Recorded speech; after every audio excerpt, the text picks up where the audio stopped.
الحمدللہ رب العالمین، الصلاۃ والسلام علی سید الانبیاء والمرسلین، اما بعد، فاعوذ باللہ من الشیطان الرجیم، بسم اللہ الرحمن الرحیم، اہدنا الصراط المستقیم صراط الذین انعمت علیہم، صدق اللہ مولانا العظیم۔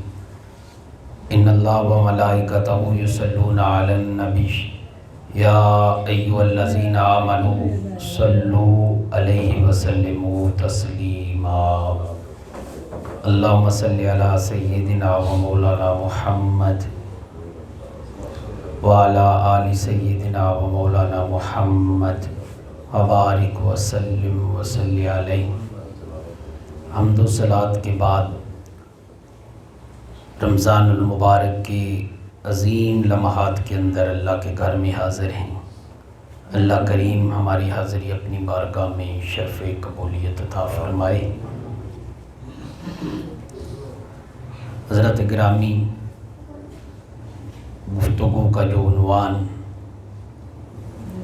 ترتیب چل رہی ہے، اسی عنوان کو انشاءاللہ ہم نے لے کے آگے جانا ہے۔ آج کافی ساتھیوں نے مجھے فون کیا کہ صدقہ فطر جو ہے اس کے حوالے سے کچھ بیان کرنا۔ ٹائم اتنا ہی ہوتا ہے، اگر اس عنوان کو بیان کیا جائے تو ادھر کا کچھ نہیں بنے گا، ادھر کو بیان کروں ادھر کا کچھ نہیں بنے گا، تو لہٰذا صدقہ فطر کے حوالے سے جو فقہی مسائل ہیں اور جو قابل غور ہیں اور سیکھنا ہم پہ لازم ہے، اس حوالے سے آج کی گفتگو ہم اس نشست میں کریں گے۔ اللہ حق گوئی کی توفیق عطا فرمائے، سن کر اس پہ عمل پیرا ہونے کی توفیق عطا فرمائے۔ حضرت گرامی، صدقہ جو ہے اللہ کی راہ میں پیش کرنا، صدقے دو قسم کے ہیں۔ بنیادی جو صدقے ہیں وہ دو قسم کے ہیں، ایک ہے صدقہ فرض، ایک ہے صدقہ واجب۔ یعنی فرض اور واجب جو ہے نا، ان کا ترک سخت گناہ ہے۔ جس طرح زکوٰۃ ہے، یہ فرض ہے، اس کے بعد فطرانہ جو ہے صدقہ فطر، یہ واجب ہے۔ یہ بھی چھوڑنے والا، جان بوجھ کے ترک کرنے والا، جس پہ لازم ہے، اگر نہیں دیتا وہ سخت گناہ گار ہے، اور اس کے ذمے مرنے تک اس کے ذمے ہے، وہ ادا کرے گا تو ادا ہوگا۔ اس کے بعد کچھ نفلی صدقات ہیں، جیسے اللہ کے راستے میں خرچ کر دینا، کسی مسکین کو دے دینا، مستحب بھی کہتے ہیں، کچھ مستحب ہے صدقات۔ اب وہ سارے کے سارے اللہ کے لیے دینا، یہ ثواب کا کام ہے۔ پھر رسول اللہ صلی اللہ علیہ وسلم سے پوچھا گیا، یا رسول اللہ، سب سے افضل صدقہ کون سا ہے؟ آپ نے فرمایا جو رمضان المبارک میں ادا کیا جائے۔ یعنی رمضان کی مقدس دنوں کے اندر جو صدقہ دیا جاتا ہے وہ بڑا افضل صدقہ ہوتا ہے۔ کیوں؟ اس ماہ مقدس کے اندر انسان کے جو نیکی ہے اس کو رب ذوالجلال ہزاروں گنا بڑھا کے انسان کو عطا فرماتا ہے، اور جو ایک اگر کرتا ہے نیکی، 700 گنا تک اسے ثواب ملتا ہے۔ صدقہ کرتا ہے، اس کا بھی ثواب اس کو کئی درجے زیادہ عطا کیا جاتا ہے۔ اللہ کے محبوب حضرت عبداللہ ابن عباس راوی ہیں، آپ فرماتے ہیں کہ اللہ کے محبوب صلی اللہ علیہ وسلم جب رمضان آتا نا تو جبریل امین آپ کے پاس ہر روز آتے۔ حضرت جبریل علیہ السلام آ کر قرآن مجید کا دور کرتے، رسول اللہ صلی اللہ علیہ وسلم سے منزل سنتے، قرآن مجید آپس کے اندر دور ہوتا، اور آپ ویسے بھی سخی تھے، سخاوت کی انتہا تھی، اتنے سخی تھے کہ صحابہ اکرام کہتے ہیں کہ آج تک ہم نے روح زمین پہ اتنا کوئی سخی نہیں دیکھا جتنا رسول اللہ کی سخاوت کو عام دیکھا۔ اتنے سخی کبھی نہیں بھی ہوتا تھا نا پاس، تو آپ قرضہ لے کر، ایک شخص آ گیا کسی دیہات سے، بدو آ کر سوال کرتا ہے کہ میرے پاس کھانے پینے راشن نہیں ہے۔ آپ صلی اللہ علیہ وسلم نے گھر سے والوں سے پوچھا، بتایا گیا گھر میں کوئی چیز نہیں ہے۔ آپ نے فرمایا جا کر مارکیٹ کے اندر فلاں یہودی ہے، اس سے جا کر میرے نام پہ تمہیں جو سودا چاہیے نا وہ لے لو، اس کا قرضہ محمد اتار دے گا۔ یہ کمال جو تھا، یہ اتنی بڑی سخاوت تھی۔ پھر صحابہ کہتے ہیں رمضان المبارک میں تو رسول اللہ کی وہ سخاوت دریا کے قطروں سے بڑھ جاتی، ہوا کے ذرات سے بڑھ جاتی۔ آپ کی سخاوت، آپ نے صدقے کا حکم دیا اور میں صدقہ کیا کروں۔ ویسے بھی صدقہ بیماریوں کا علاج ہے، صدقہ بیماریوں کا علاج ہے جو اللہ کے راستے پہ دیا جاتا ہے۔ اور میرے محبوب علیہ السلام فرمانے لگے، فرمایا میری امت صدقے کو نہ چھوڑنا، صدقہ جو ہے نا اس کو نہ ترک کرنا۔ عرض کیا کہ یا رسول اللہ کسی کے پاس کچھ نہ ہو، کسی کے پاس کچھ نہیں ہے، چلو صاحب مال جو ہے جس کے پاس دولت ہے وہ تو دے گا، اس کے پاس دولت ہے وہ دے لے گا۔ کسی کے پاس اگر نہ ہوئی، میرے کریم آقا نے فرمایا جس کے پاس کچھ بھی نہ ہوا، فرمایا وہ اپنے مسلمان بھائی کو مسکرا کے مل لے گا، اللہ اسے صدقے کا ثواب عطا فرما دے گا۔ اب دیکھیں کتنا کرم ہے اس امت پہ، تاجدار کائنات صلی اللہ علیہ وسلم کا۔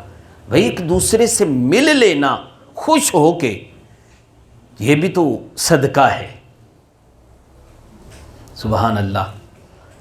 اب صدقہ جو ہے، زکوٰۃ یاد رکھے، ٹائم اتنا ہی ہے، فقہی کچھ مسائل سماعت کریں۔ میرے کریم آقا صلی اللہ علیہ وسلم نے فرمایا حضرت بلال حبشی رضی اللہ تعالیٰ عنہ کو، فرمایا جاؤ بلال، جا کر مدینہ کے چوک میں کھڑے ہو کر اعلان کرو کہ جو صدقہ فطر ہے نا، جسے فطرانہ آپ کہتے ہیں، یہ اللہ نے لازم قرار دے دیا ہے، یہ لازم ہے۔ صحابہ نے عرض کی یا رسول اللہ یہ کیوں ہے صدقہ فطر؟ آپ نے فرمایا بندہ جب روزے رکھتا ہے نا، روزوں کے اندر کوتاہی ہو جاتی ہے، کبھی زبان کا وہ غلط استعمال کر لیتا ہے، کبھی غصے میں آ کے کوئی ایسی بات کر دیتا ہے، یا ایسا اس کا کسی کے ساتھ کسی کی دل آزاری کر لیتا ہے، جھوٹ بول دیتا ہے، اس سے غیبت ہو جاتی ہے۔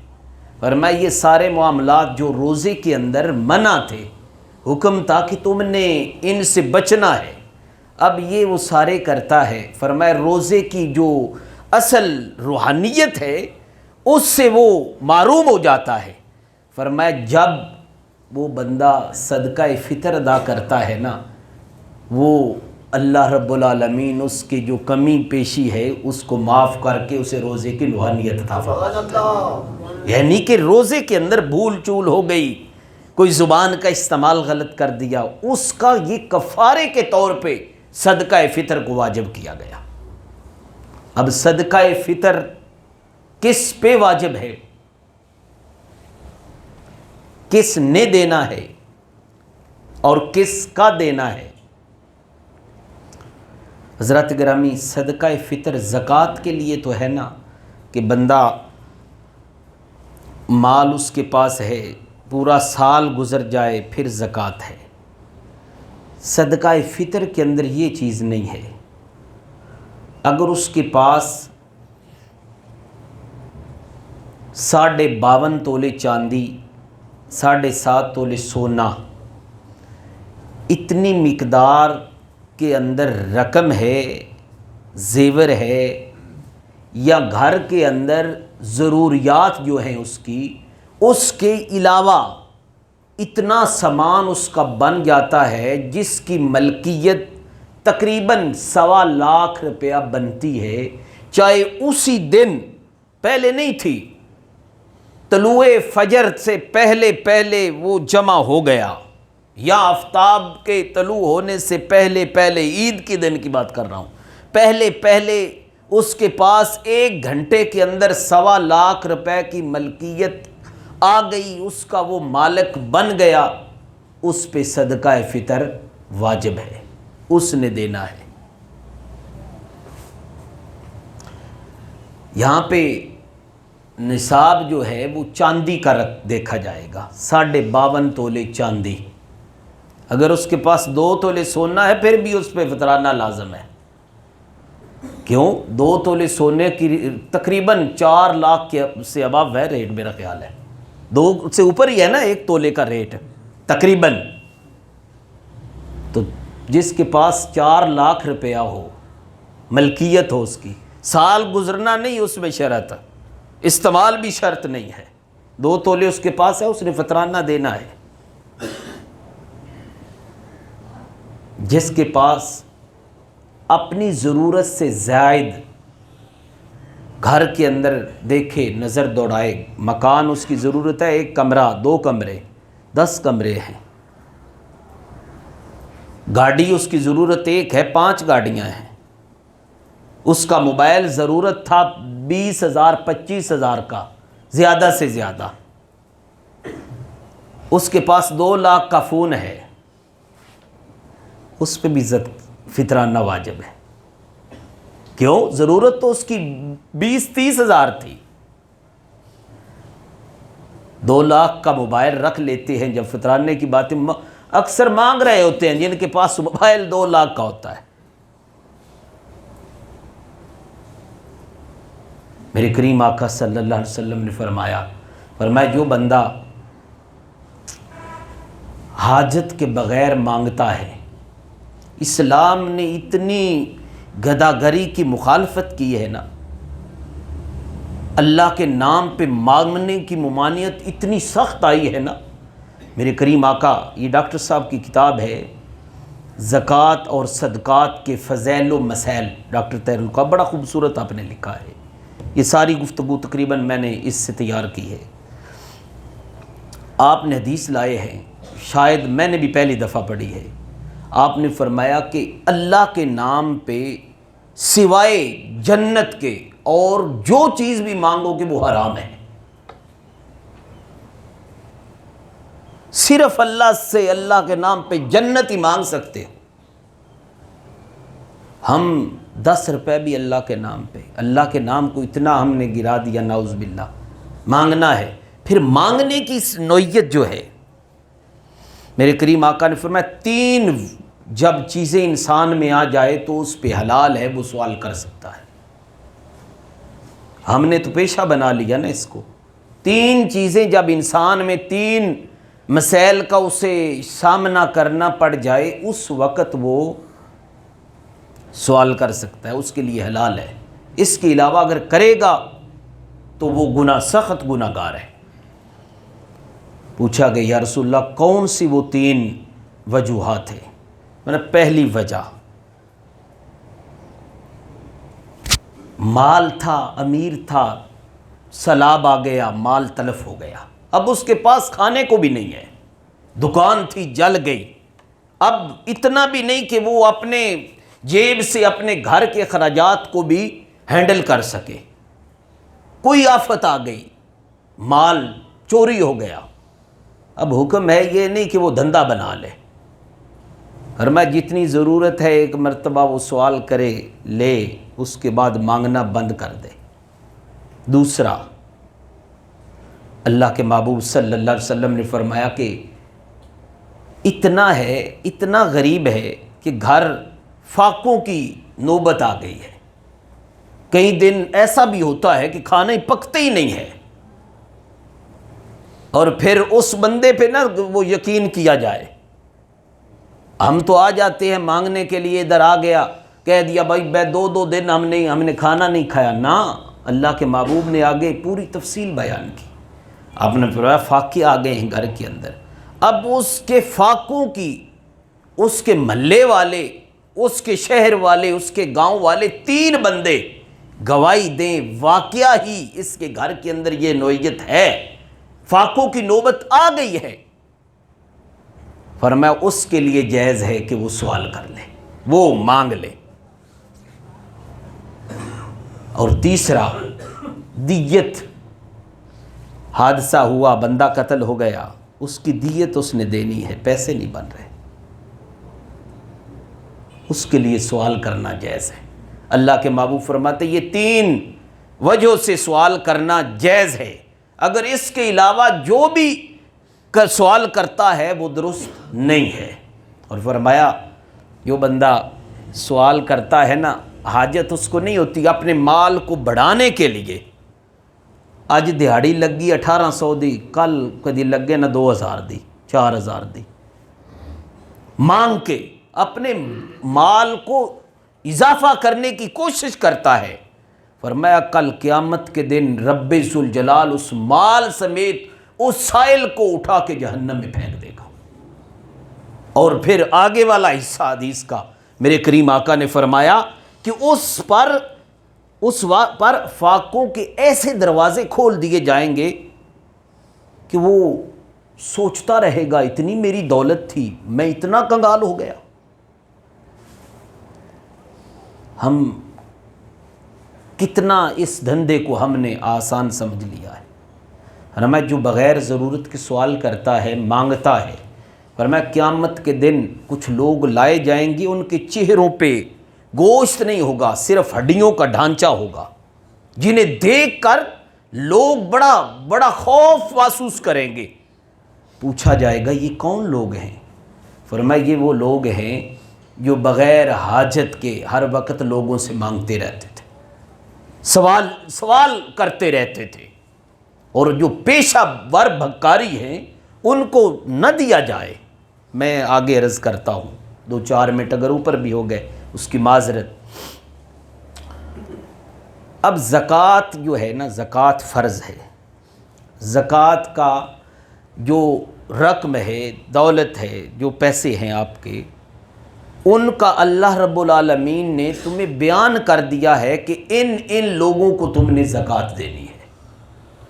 قرآن مجید کے اندر سورۃ توبہ آیا کریمہ 60 نمبر ہے، آپ پڑھ سکتے ہیں، اس کے اندر اللہ نے باقاعدہ نام لے کے بیان کر دیا۔ آپ صلی اللہ علیہ وسلم کی بارگاہ میں ایک دیہاتی آیا، آ کر عرض کرتا ہے یا رسول اللہ مجھے زکوٰۃ کی ضرورت ہے، کچھ خدمت کر دیں، مجھے زکوٰۃ کے پیسے آپ کے پاس آئے ہیں، جمع ہیں، مجھے خدمت کر دیں، مجھے ضرورت ہے۔ اللہ کے محبوب صلی اللہ علیہ وسلم نے فرمایا میرے غلام اس بارے میں کوئی فیصلہ نہیں کر سکتا، اللہ نے جو مصرف بیان کیا ہے، جن کو دینا اللہ نے حکم دیا ہے کہ ان لوگوں کو زکوٰۃ تم نے دینی ہے، ان میں سے اگر اس درجے میں تو بھی آتا ہے تجھے دیں گے، اگر نہیں آتا تو میں نہیں تجھے دے سکتا۔ اب وہ کون سے لوگ ہیں؟ 8 قسم کے بندوں کو زکوٰۃ کا حکم ہے کہ ان کو دی جائے۔ اب یاد رکھیں جو زکوٰۃ جن کو لگتی ہے انہیں ہی فطرانہ دیا جائے گا۔ زکوٰۃ سب سے بڑا فرض ہے نا، اس سے نیچے ہے فطرانہ۔ اب جس کو زکوٰۃ لگتی ہے اس کو ہی فطرانہ دیا جائے گا۔ قرآن مجید کی طرف آتے ہیں، اللہ رب العالمین نے جن کا ذکر کیا، فطرانہ جن کو تم نے دینا ہے، جن کو تم دو گے تو تمہارا جو زکوٰۃ ہے، صدقہ ہے، وہ ٹھیک راستے پہ جائے گا۔ ان میں ساروں کی تفصیل ہمیں ضرورت نہیں، میں 3-4 کا ذکر کر دیتا ہوں جو ہمارے معاشرے میں موجود ہیں چیزیں۔ اللہ نے سورہ توبہ کے اندر ارشاد فرمایا انما الصدقات للفقراء والمساکین، فرمایا بے شک صدقات جو ہیں، زکوٰۃ جو ہے تمہاری محض غریبوں اور مسکینوں کے لیے ہے، غریبوں اور مسکینوں کے لیے ہے۔ اب غریب ہمارے ہاں تو وہ ہے جس کے پاس کچھ نہ ہو، مسکین ہم غریب بھی اسے کہتے ہیں اور مسکین بھی اسے کہتے ہیں، یہ جی غریب تو بڑے مسکین نے، نہ میرے بھائی، غریب اور ہوتا ہے، مسکین اور ہوتا ہے۔ یہ دو درجے پہلے غریب جو اللہ نے بیان کیے، غریب اور مسکین۔ غریب اور مسکین ایک بندے کا نام نہیں، ایک ٹرم کے لیے نہیں استعمال کیا۔ غریب اور ہے، مسکین اور ہے۔ اب غریب کون ہوتا ہے؟ پہلے انما الصدقات للفقراء، فقیر کون ہوتا ہے؟ فقیر اور مسکین۔ فقیر وہ ہے جس کے پاس کچھ نہ کچھ مال ہوتا ہو، مگر اتنا مال نہیں ہے کہ وہ نصاب تک پہنچ جائے، یعنی اتنی کچھ نہ کچھ اس کے پاس ہے لیکن اتنی دولت نہیں کہ وہ نصاب کے برابر ہو جائے، یا اس کی جو بنیادی ضرورتیں ہیں وہ پوری ہو سکیں۔ اور میں اتنا مال ہے، گزارا ہی ہوتا ہے بس اس کا، کبھی کبھی اس کو کسی سے لینے کی بھی حاجت پڑ جاتی ہے۔ اب اس کو شریعت نے کہا یہ فقیر ہے، یہ فقیر ہے۔ حضرت عبداللہ ابن عباس رضی اللہ تعالیٰ عنہ راوی ہے، میرے کریم آقا نے جب حضرت معاذ بن جبل رضی اللہ تعالیٰ عنہ کو بھیجا نا، یمن کا گورنر بنا کے، قاضی بنا کے، فرمایا اے معاذ بن جبل جانا، جا کر اللہ نے لوگوں پہ زکوٰۃ فرض قرار دی ہے، فرمایا امیروں سے لے کر، امیروں سے جمع کر کے فقراء میں تقسیم کرنا، زکوٰۃ کو فقیروں میں تقسیم کرنا۔ اب فقیر سمجھ آئی نا، وہ بندہ جس کے پاس کچھ نہ کچھ مال ہے لیکن اس کی بنیادی ضرورتیں وہ نہیں پوری کرتا، اس کی جو اپنی گھر دے معاملات ہیں ان کو وہ کفایت نہیں کرتا۔ اسلام کہتا ہے یہ فقیر ہے، اس کو بھی زکوٰۃ دی جائے۔ اب دوسرا مصرف مسکین۔ مسکین کسے کہتے ہیں؟ مسکین فقیر کی نسبت زیادہ تنگ دست ہوتا ہے۔ مسکین جو ہے نا فقیر سے زیادہ تنگ دست ہوتا ہے۔ اللہ اکبر۔ یہ زکوٰۃ کا دوسرا مصرف ہے، یعنی زکوٰۃ جس کو دینی ہے نا، دوجا بندہ جو اللہ نے قرآن میں بیان کیا ہے وہ ہے مسکین۔ یہ بھی فقیر کی طرح دوسروں کے مالی تعاون کا محتاج ہوتا ہے، جیسے حدیث پاک میں اللہ کے محبوب صلی اللہ علیہ وسلم نے بیان کیا۔ میرے کریم آقا صلی اللہ علیہ وسلم نے فرمایا مسکین وہ نہیں جو لوگوں میں گھومتا رہتا ہے، ایک لقمہ کہیں سے لیا، دو لقمے کہیں سے لیے، ایک کھجور لی، دو کھجوریں لی، آگے چل دیا۔ صحابہ نے عرض کی یا رسول اللہ پھر مسکین کون ہوتا ہے؟ کس کو مسکین کہتے ہیں؟ میرے کریم آقا صلی اللہ علیہ وسلم نے فرمایا کہ جس کے پاس اتنا مال نہ ہو جو اس کی ضروریات سے اسے یعنی کہ بری کر دے، اتنا مال نہیں ہے کہ جو اس کی ضروریات سے اس کو بے نیاز کر دے، نہ اس کے آثار سے زہر ہو کہ یہ غریب آدمی ہے، اس کے زہری جو ہے نا حلیہ بھی یہ نہ ہو کہ یہ اس کو صدقے کی ضرورت ہے۔ اور اس کے بعد اللہ کے محبوب نے فرمایا اس کو لوگوں سے سوال بھی نہ کرتا ہو۔ اس سے مراد پتہ ہے کون ہے؟ سفید پوش، سفید پوش طبقہ، جن کے پاس دولت تنگ دستی ہے، ان کے کپڑے بھی ایسے نہیں محسوس ہوتا اس کو ضرورت ہے، نہ وہ کسی سے سوال کرتا ہے۔ آج جو اصل مستحق ہے نا وہ مانگتا ہی نہیں ہے، اللہ سے جو ڈرنے والا ہے نا وہ اپنا مشکل سے گزارا کر لیتا ہے لیکن سوال نہیں کرتا۔ اللہ کے محبوب نے فرمایا ایسوں کو دیا کرو، ایسوں کو دیا کرو۔ یہ دوسرا مصرف فقیر مسکین۔ اور تیسرا مصرف ہے مؤلفۃ القلوب۔ قرآن مجید میں جو لفظ استعمال ہوا ہے وہ بندہ کہ جس کو دین کی طرف مائل کرنا مقصد ہو، دین کی طرف آ جائے، دین پہ عمل کر لے۔ میرے کریم آقا صلی اللہ علیہ وسلم کا زمانہ پاک کے اندر نا ایک شخص آ گیا کسی دیہات سے، مسلمان نہیں تھا، اس نے آ کے سوال کیا۔ سوال کہتا ہے کہ جو یہ دونوں پہاڑ ہیں نا، ان کے درمیان آپ کی بکریاں ہیں، اگر آپ عطا فرما دیں، مہربانی کریں، آپ، غربت ہے۔ اس نے اپنی خستحالی کا ذکر کیا۔ اللہ کے محبوب صلی اللہ علیہ وسلم نے فرمایا جا لے جا۔ اب مفسرین فقہا نے لکھا وہ بکریاں پتہ کتنی تھی؟ وہ ہزاروں کی تعداد میں تھی۔ سخاوت ذرا دیکھو، غور تو کرو اس نبی کی سخاوت پہ بھی، سبحان اللہ۔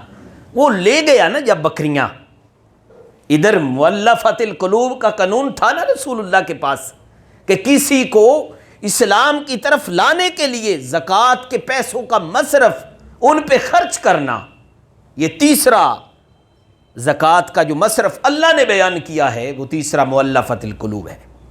جب وہ گیا نا وہ اتنیاں بکریاں لے کے اپنے قبیلے میں، اللہ اکبر، اس نے جا کے پہلے ہی اپنے قبیلے والوں کو کہا کہ اے لوگو، اگر نجات چاہتے ہو، اس روئے زمین پہ میں نے اتنا بڑا سخی کوئی نہیں دیکھا جتنا بڑا سخی محمد مصطفیٰ ہے۔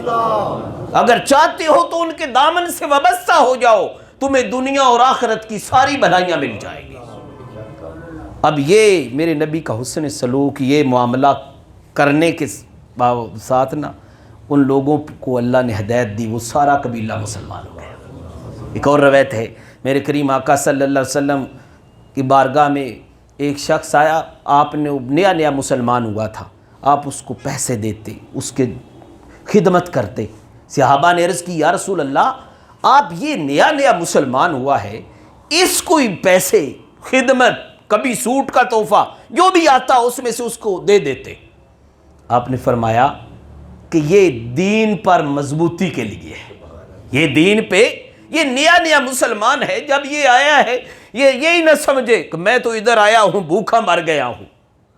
فرمایا یہ دین پہ مضبوط ہو جائے گا، یہ دین کے فوائد جو ہیں ان سے پوری طرح مستفید ہو جائے گا۔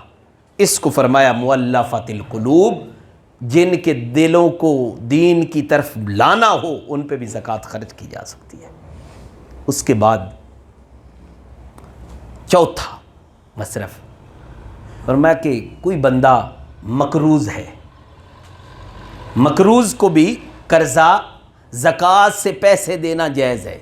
اب مقروض کی جو تشریح ہے نا وہ یہ نہیں کہ اس نے شادی کی ہے، 2 لاکھ روپیہ وہ گلوکار کوئی کسی بدبخت کا نام لے لو، اس کو بلا کے 5 لاکھ دے دیا، 2 لاکھ فیرنگ والوں کو دے دیا، 5 لاکھ کی شراب منگوائی، وہ قرضہ نہیں اس سے مراد، وہ تو بے حیائی اس نے کی ہے نا۔ اس سے مراد یہ ہے کہ کوئی ایسا غریب تھا، بچیوں کے ہاتھ اس نے پیلے کرنے تھے، ان کو رخصت کرنا تھا، لیا، اب اس کے بعد وسائل وہ کام نہیں کر رہے کہ وہ قرضہ اتار دے، کوئی حاجت اصلیہ اس کو پیش آ گئی، کوئی بیمار ہو گیا، گھر والا بچہ بیمار ہو گیا، بیوی بھی خود بیمار ہو گیا، کوئی معذوری آ گئی، لاک ہو گئی، اب اس پہ اس نے قرضہ لیا، اب اتنی آمدنی نہیں کہ وہ آگے وہ قرضہ چکا سکے۔ شریعت کہتی ہے ایسے مقروض کو بھی قرضہ زکوٰۃ کے پیسوں سے دیا جا سکتا ہے، زکوٰۃ کے پیسوں سے دیا جا سکتا ہے۔ یہ چوتھا تھا۔ اب 5واں آخری، فرمایا جو غلام ہے،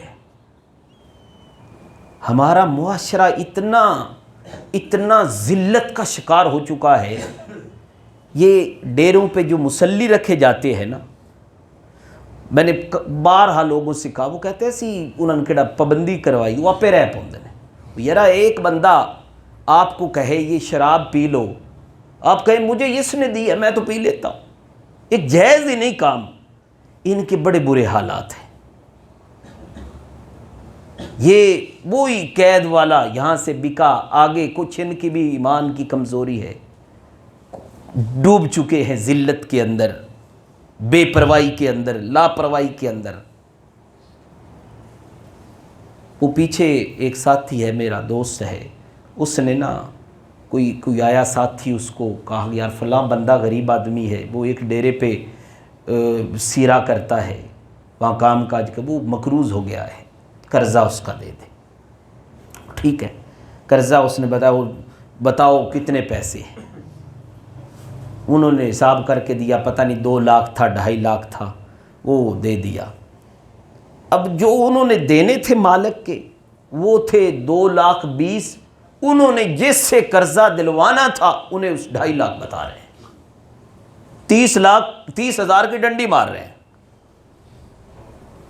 اب وہ جب قرضہ اتر چکا، جب مالک سے بات ہوئی تیرے پیسے پہنچ گئے ہیں، اس نے کہا پہنچ گئے ہیں۔ کتنے پہنچے؟ اس نے کہا 2,20,000۔ انہوں نے کہا وہ تو میرے پاس سے 2.5 لاکھ لے کے گئے۔ جب یہ نیت ہو، یہ معاملات ہوں، تو پھر ذلت ہی ذلت ہے، پھر بندہ تباہی کے دھانے پہ ہی ہے نا۔ یہ چیزیں، ان کو آپ، یہ 5 چیزیں 8 چیزیں ہیں، وہ باقی اگر نہ بھی بیان کروں تو ضرورت نہیں ہے، لیکن ان چیزوں پہ آپ عمل کریں، فطرانہ بھی ان لوگوں کو دیں۔ پھر اس کے بعد کتنا فطرانہ دینا ہے، کتنا، یہ بھی بڑا اہم مسئلہ ہے۔ ایک بندہ ارب پتی ہے، ایک بندہ کروڑ پتی ہے، ایک بندہ لاکھ پتی ہے، ایک بندہ دہاڑی دار ہے۔ اب ان کی مالی حیثیت برابر تو نہیں ہے، کروڑ پتی ہے، ارب پتی ہے، لاکھ پتی ہے، ایک دہاڑی دار ہے۔ اب اسلام نے 4 چیزوں کا فطرانے کا حکم دیا، 4 جن سے بیان کی، اجناس میں سے کسی سے دو، اور 2 اپنی حیثیت کے مطابق۔ اب دیکھ لیں جو کروڑ پتی بھی ہوگا نا، وہ سب سے جو نیچے والا درجہ ہے نا، اس میں فطرانہ دے گا۔ سب سے پہلا درجہ جو ہے نا، سب سے بلند درجہ مالی جس کا ہے، اس کے لیے فرمایا کہ یہ کشمش، جسے سوگی کہتے ہیں، 4 کلو سوگی اچھی قسم کی ہو، کوالٹی کی، تقریباً اس کا ریٹ بنتا ہے آج اچھی کوالٹی کی 4400 روپیہ ایک بندے کا۔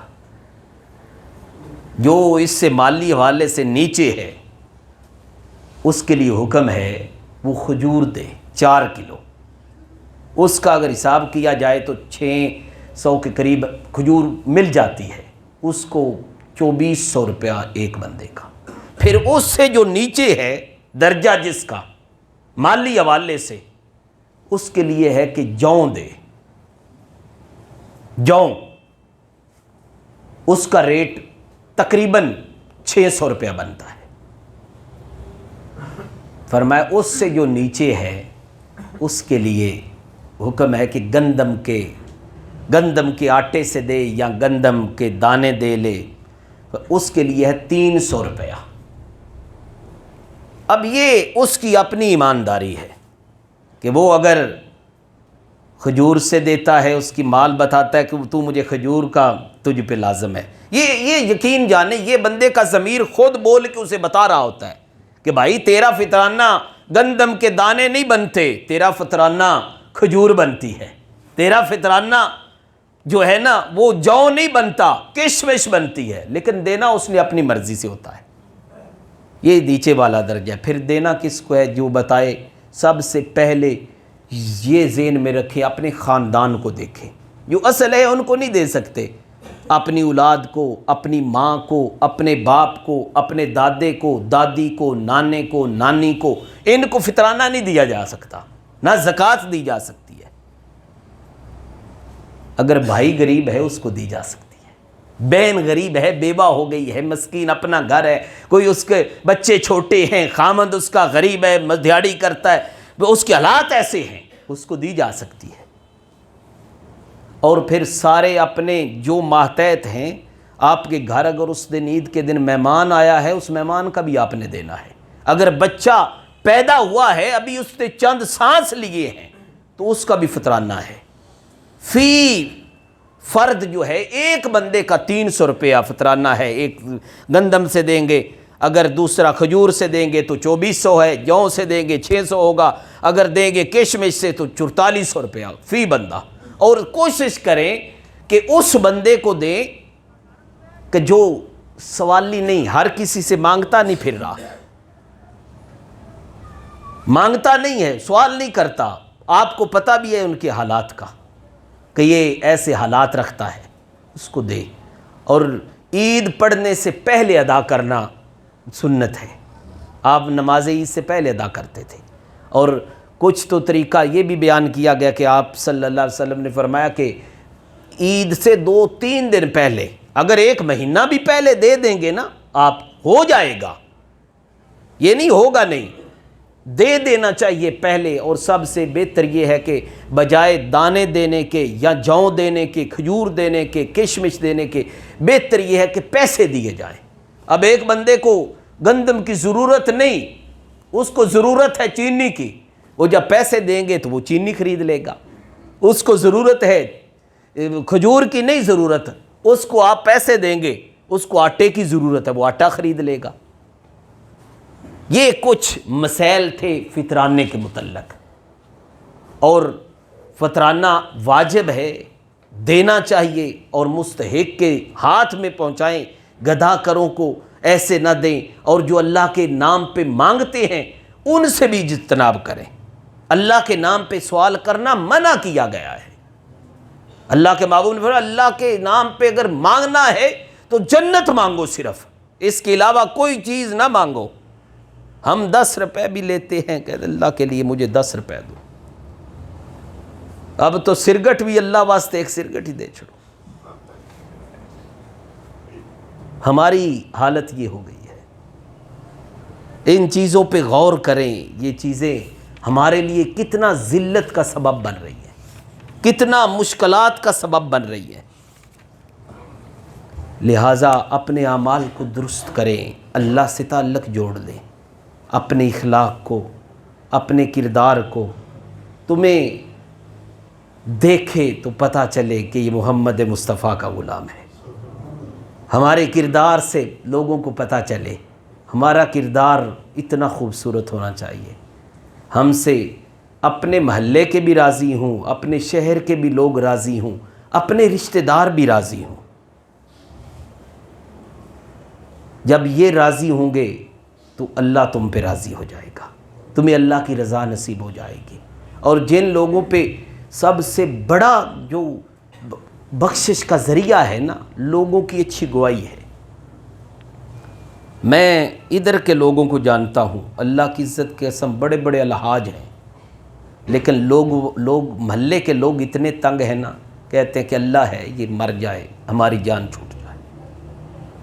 2 دن پہلے مسئلہ میرے پاس آیا، میں یقین کریں رمضان ہے، میری حالت غیر ہو گئی۔ میں نے جب وہ ہسٹری سنی، پہلے مجھے یہ مدینہ شریف بھی اس ساتھی نے سنائی، پھر ادھر آ کے اس کی تسلی اس نے مجھے کروائی کہ اس سے پوچھے۔ ایسے لوگ موجود ہیں جن کا بظاہر داڑیاں ہیں، بظاہر ان کے نمازیں بھی ہیں، بظاہر بڑا کچھ ہے، لیکن ہے چوری چکاری، سب کچھ ہے اس میں، اور محلے کے لوگ اتنے تنگ ہیں۔ پھر یاد رکھیں کیوں سکون نہیں رہا ہماری زندگیوں میں؟ ہم نے کبھی غور کیا سکون کیوں نہیں رہا؟ اس لیے کہ ہمارے معاملات میں حرام زیادہ آ گیا۔ مسجدوں میں کیوں نہیں سکون رہا؟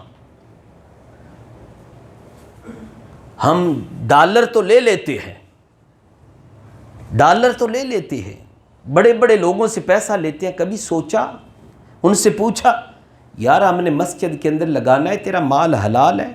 وہ ادھر جا کے وہ کسینو کیا ہوتے ہیں ان کے جوا خانے، وہاں پہ کام کرتا ہے۔ یہ کبھی ترازو رکھا ہم نے؟ آئیے میں تمہیں آخری بات عرض کروں۔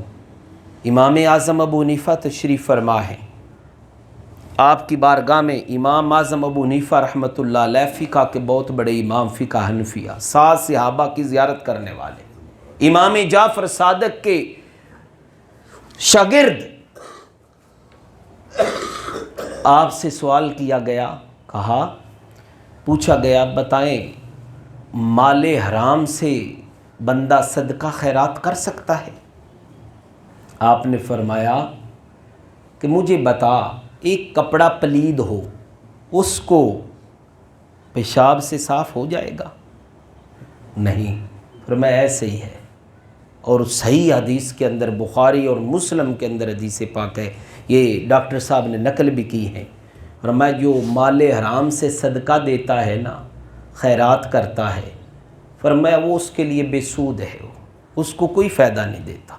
اللہ تو تیرے پاس جو دانے ہیں نا، تو نے بھی اگر کھانے ہو نا اپنے صاف کر کے، اتنی تسلی کرتی ہیں عورتیں، صاف کرتی ہیں میرے بھائی، اللہ نے جب اللہ کے راستے پہ لگانا ہے، اس کے لیے تو اس سے بڑا چھاننے کی ضرورت ہے۔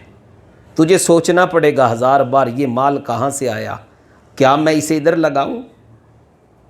ایک بندہ چوری چکاری کرتا ہے، دوسروں کی حق سے تلفی کرتا ہے، کرنے کے بعد اس سے فطرانہ دیتا ہے، اس سے روزے رکھتا ہے، اس مال سے بچوں کی پرورش کرتا ہے، اس مال سے کاروبار کرتا ہے، اس مال سے آگے معاملات چلاتا ہے، مجھے بتائیں اس سے برکت کہاں آئے گی؟ اس مصلے پہ نماز پڑھو گے تو تسکین کہاں سے ملے گی؟ اس پانی سے وضو کرو گے تو مجھے بتاؤ تمہارے دل کے اندر روشنی کیسے آئے گی؟ لہٰذا معاملات کی بڑی ضرورت ہے درستگی کی۔ اللہ تعالی ہمیں قرآن و حدیث کا فہم نصیب فرمائے، آمین۔ وما علینا الا البلاغ۔